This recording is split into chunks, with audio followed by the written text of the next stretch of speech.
Just century miss చేసుకున్న రాహుల్, సచిన్ రికార్డుకు దగ్గరగా Joe Root. ఇలాంటి ఇంట్రెస్టింగ్ స్పోర్ట్స్ న్యూస్ ని ఇప్పుడు చూద్దాం. మాంచెస్టర్ టెస్ట్ లో పట్టుదలగా సెంచరీకి చేరువలో 90 పరుగుల వద్ద ఆడుతున్న కేఎల్ రాహుల్ కీలక ఇన్నింగ్స్ కు తెరపడింది. కెప్టెన్ శుభ్మన్ గిల్ తో కలిసి జట్టును ఆదుకునే పనిలో ఉన్న అతన్ని బెన్ స్టోక్స్ అవుట్ చేశాడు. ఎల్బీగా అవుట్ చేసి భారత్ ను దెబ్బతు దాంతో 3 వికెట్ భాగస్వామ్యానికి తెరపడింది. ఇంగ్లాండ్కు చెందిన బ్యాట్స్మెన్ జో రూట్ టెస్ట్ క్రికెట్లో పరుగుల వరద పారిస్తూ రికార్డును తిరగరాస్తున్నాడు.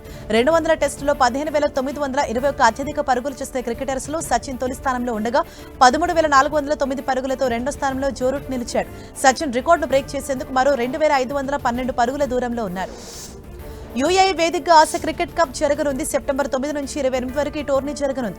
భారత్ పాకిస్తాన్ జట్లు ఒకే గ్రూప్ లో ఉన్నాయి. సెప్టెంబర్ 14న భారత్ పాక్ మధ్య మ్యాచ్ జరగనుంది. పహల్గామ్ ముగ్గురుదాడి ఆపరేషన్ సింధూర్ తర్వాత భారత్ పాక్ మధ్య తొలిసారి మ్యాచ్ జరగనుంది.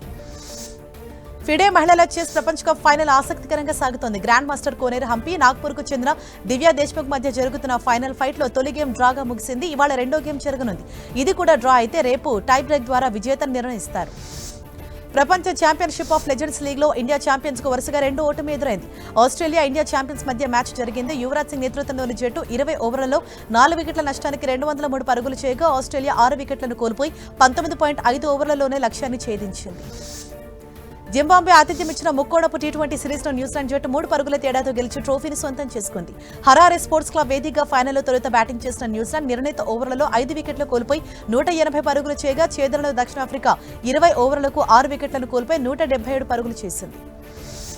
టీ20లో విధ్వంసక వీరుడు టిమ్ డేవిడ్ 37 బంతులను 102 పరుగులు చేశాడు. 6 ఫోర్లు 11 సిక్సర్లతో మెరుపు సెంచరీతో విరుచుకుపడగా వెస్టిండీస్తో జరిగిన 3వ టీ20లో ఆస్ట్రేలియా ఘన విజయం సాధించింది. 3వ టీ20లో ఆసీస్ ప్రత్యర్థి నిర్దేశించిన 215 పరుగుల భారీ లక్ష్యాన్ని 23 బంతులుండగానే దంచేసింది. ఇంగ్లాండ్తో 4వ టెస్టులోకి ఎంట్రీ ఇచ్చిన అంచుల్ కాంబోజ్ పై వచ్చిన విమర్శలకు కౌంటర్ ఇస్తూ అతడికి మద్దతిచ్చాడు టీమిండియా క్రికెట్ దిగ్గజం కపిల్ దేవ్. వచ్చి రాగానే కుర్రాళ్లపై భారీ అంచనాలు పెట్టుకోవద్దని విమర్శలకు సూచించారు. తొలి మ్యాచ్ ఆడేటప్పుడు ఎవరైనా కాస్త ఇబ్బంది పడతారని కపిల్ తెలిపారు. ఇంగ్లాండ్ మాజీ ఆటగాడు కెవిన్ పీటర్సన్ కొత్త చర్చకు తెరతీశాడు. 25 ఏళ్ల కిందటితో పోలిస్తే ఇప్పుడు బ్యాటింగ్ చేయడం చాలా తేలికని, టెస్ట్ ఆడే దేశాల బౌలింగ్ నాణ్యత పడిపోయిందన్నాడు. అప్పట్లో బౌలర్ల ధాటికి బ్యాటింగ్ చేయడం ఇప్పటితో పోలిస్తే 2 రెట్లు కష్టంగా ఉండేదన్నారు. చైనా ఓపెన్ లో భారత బ్యాడ్మింటన్ ద్వయం సాత్విక్ సాయిరాజ్ చిరాగ్ శెట్టి పోరాటం సెమీస్లోనే ముగిసింది. పురుషుల డబుల్ సెమీస్ లో భారత జోడీ 13-21, 17-21తో ఇండోనేషియా జోడీ చేతిలో చిత్తుగా ఓడింది.